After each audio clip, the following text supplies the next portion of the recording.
Hi friends, welcome to Telugu jobs all channel. Aeronautical development agency ADA నుంచి మనకు project assistant పోస్టులను అయితే భర్తీ చేస్తున్నారు. సో ఈ రిక్రూట్మెంట్కి సంబంధించిన కంప్లీట్ డీటెయిల్స్ నేను వీడియోలో ఎక్స్ప్లెయిన్ చేశాను. వీడియో కంప్లీట్గా చూసి కంటెంట్ కనుక నచ్చితే ప్లీజ్ లైక్ చేసి షేర్ చేయండి. అండ్ ఛానల్ని ఫస్ట్ టైం చూస్తున్న వాళ్ళు ప్లీజ్ సబ్స్క్రైబ్ చేయండి, మాకు కూడా కొంచెం ఎంకరేజింగ్గా ఉంటుంది. సో దీనికి సంబంధించిన కంప్లీట్ డీటెయిల్స్ అయితే చూద్దాం.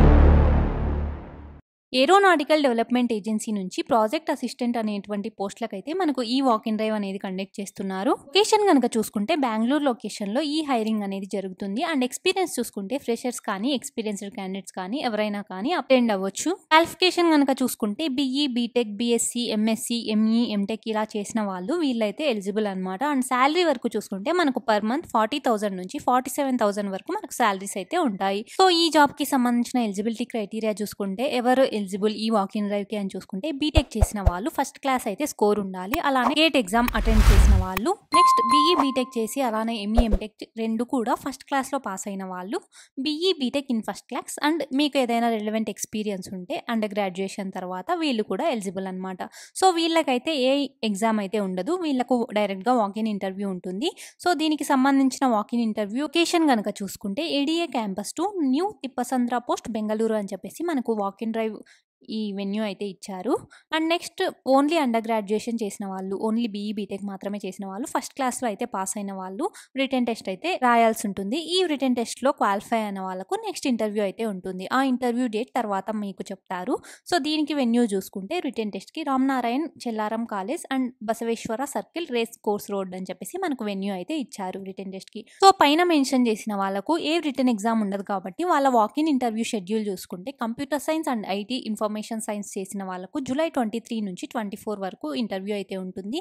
సో ఇలా డిఫరెంట్ డిపార్ట్మెంట్స్కి డిఫరెంట్ డేట్స్ అయితే ఉంది. అప్పుడైతే వీళ్ళు వాక్ ఇన్ ఇంటర్వ్యూకి అయితే అటెండ్ అవ్వచ్చు. మీ క్వాలిఫికేషన్కి బట్టి మీరైతే మీ డేట్స్లో అయితే మీరు ఈ వాక్ ఇన్ డ్రైవ్కి అటెండ్ అవ్వచ్చు. నెక్స్ట్ రిటన్ టెస్ట్ షెడ్యూల్ చూసుకుంటే సిఎస్ఐటి ఇన్ఫర్మేషన్ సైన్స్ వాళ్ళకు ఆగస్ట్ 3, అలానే మెకానికల్ వాళ్ళకు కూడా ఆగస్ట్ 3లోనే ఎగ్జామ్ ఉంటుంది. నెక్స్ట్ ఏరోనాటికల్ ఏరోస్పేస్ వాళ్ళకు ఆగస్ట్ 4. ఇలా డిఫరెంట్ డిపార్ట్మెంట్స్కి ఇక్కడ కూడా డిఫరెంట్ డేట్స్ అయితే ఇచ్చారు written test date. Age limit చూసుకుంటే మాక్సిమం ఏజ్ లిమిట్ అయితే 28 ఇయర్స్ ఏజ్ అయితే ఉండాలి. అండ్ రిలాక్సేషన్ కూడా ఉంటుందన్నమాట reserved categories like SC, ST, OBC వాళ్ళకు. అండ్ టెన్యూర్ చూసుకుంటే ఇది ఇనిషియల్లీ ఫర్ 2 ఇయర్స్ అయితే ఉంటుంది. నెక్స్ట్ 4 ఇయర్స్ వరకు ఎక్స్టెండబుల్ అయితే ఉంటుందన్నమాట. నెక్స్ట్ అప్లికేషన్ ప్రాసెస్ చూసుకుంటే మీరు ఈ వెబ్సైట్లో ada.government.in వెబ్సైట్లో అప్లికేషన్ ఫామ్ అనేది ఉంటుంది. అక్కడ నుంచి డౌన్లోడ్ చేసుకుని మీరైతే ఈ హార్డ్ కాపీని అయితే తీసుకెళ్లాల్సి ఉంటుంది. Along with passport size photographs and me original certificates with mark sheets అయితే తీసుకుని వెళ్లాల్సి ఉంటుంది. Along with set of self attested copies అని చెప్పేసి జెరాక్స్ కాపీస్ అయితే అడిగారు. నెక్స్ట్ ఇక్కడ ఈ ఇంటర్వ్యూకి ఈ వాక్ ఇన్ డ్రైవ్కి ఎవరు ఎలిజిబుల్ అని చెప్పేసి ఇంకోసారి మనం బ్రీఫ్గా చూసుకుంటే క్వాలిఫికేషన్ క్రైటీరియా బీఈ బీటెక్ చేసిన వాళ్ళు, అలానే గేట్ స్కోర్ ఉండాలి, ఫస్ట్ క్లాస్లో అయితే పాస్ అయి ఉండాలి. Next BE BTech, ME MTech చేసిన వాళ్ళు బోత్ ఫస్ట్ క్లాస్ అయితే రెండిట్లోనూ ఫస్ట్ క్లాస్ అయితే ఉండాలి. And BE BTech in first క్లాస్లో పాస్ అయ్యి 2 ఇయర్స్ రిలవెంట్ ఎక్స్పీరియన్స్ ఉన్న వాళ్ళు ఎలిజిబుల్. నెక్స్ట్ క్రైటీరియా 2 చూసుకుంటే సిఎస్ఐటిఐఎస్ బీఎస్సీ చేసిన వాళ్ళు, ఎంఎస్సీ చేసిన వాళ్ళు వీళ్ళు కూడా ఫస్ట్ క్లాస్లో అయితే పాస్ అయి ఉండాలి with a valid GATE or NET score అని చెప్పేసి ఇచ్చారు. ఆ 2 ఇయర్స్ ఒకవేళ ఇన్ కేస్ గేట్ స్కోర్ లేకపోతే 2 ఇయర్స్ రిలవెంట్ ఎక్స్పీరియన్స్ ఉన్న వాళ్ళు కూడా ఎలిజిబుల్.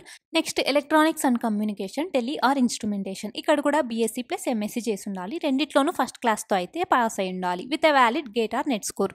ఇన్ కేస్ మీ దగ్గర గేట్ స్కోర్ లేదు, మేము రాయలేదు అంటే 2 ఇయర్స్ రిలవెంట్ ఎక్స్పీరియన్స్ అయితే ఉండాలి. నెక్స్ట్ క్రైటీరియా 3 చూసుకుంటే బీఈ బీటెక్ చేసిన వాళ్ళు ఫస్ట్ క్లాస్లో పాస్ అయి ఉండాలి. సో ఇది ఈ ఎలిజిబిలిటీ క్రైటీరియా బ్రీఫ్గా. స్టైపెండ్ కనుక చూసుకుంటే క్రైటీరియా 1 and 2 వాళ్ళకు 37,000 రూపీస్ పర్ మంత్, అలానే హెచ్ఆర్ఏతో కలుపుకుని 47,000 వరకు వీళ్ళకు శాలరీ అయితే ఉంటుంది. నెక్స్ట్ క్రైటీరియా 3 వాళ్ళకు 31,000 పర్ మంత్, అలానే హెచ్ఆర్ఏ అన్ని అలయన్సెస్ కలుపుకుని 39,370 రూపీస్ అయితే వీళ్ళకు స్టైపెండ్ ఉంది మంత్లీ. సో దీనికి సంబంధించిన నోటిఫికేషన్ పీడిఎఫ్ కానీ, అఫిషియల్ వెబ్సైట్ లింక్ కానీ, అలానే అప్లికేషన్ ఫామ్, ఇక్కడ అన్ని లింక్స్ ఉన్నాయి. ఇక్కడ నుంచి అయితే మీరు చూడొచ్చు కంప్లీట్ డీటెయిల్స్. ఇది ఈ జాబ్ యొక్క కంప్లీట్ అప్లికేషన్ ప్రాసెస్. ఈ కంటెంట్ కనుక మీకు నచ్చితే ప్లీజ్ లైక్ చేసి షేర్ చేయండి. ఈ జాబ్కి సంబంధించిన లింక్ కింద డిస్క్రిప్షన్లో ఉంటుంది. అక్కడ నుంచి అయితే మీరు అన్ని డీటెయిల్స్ చూడొచ్చు. మన తెలుగు జాబ్స్ ఆల్ ఛానల్లో ప్రతిరోజు ఇలాంటి జాబ్స్ అయితే పోస్ట్ చేస్తూ ఉంటాము. సో మీ క్వాలిఫికేషన్కి తగ్గట్టు మీరైతే అప్లై చేసుకోవచ్చు. టెలిగ్రామ్ ఛానల్ లింక్ కింద డిస్క్రిప్షన్లో ఉంటుంది. అక్కడ నుంచి అయితే జాయిన్ అవ్వండి. Thank you.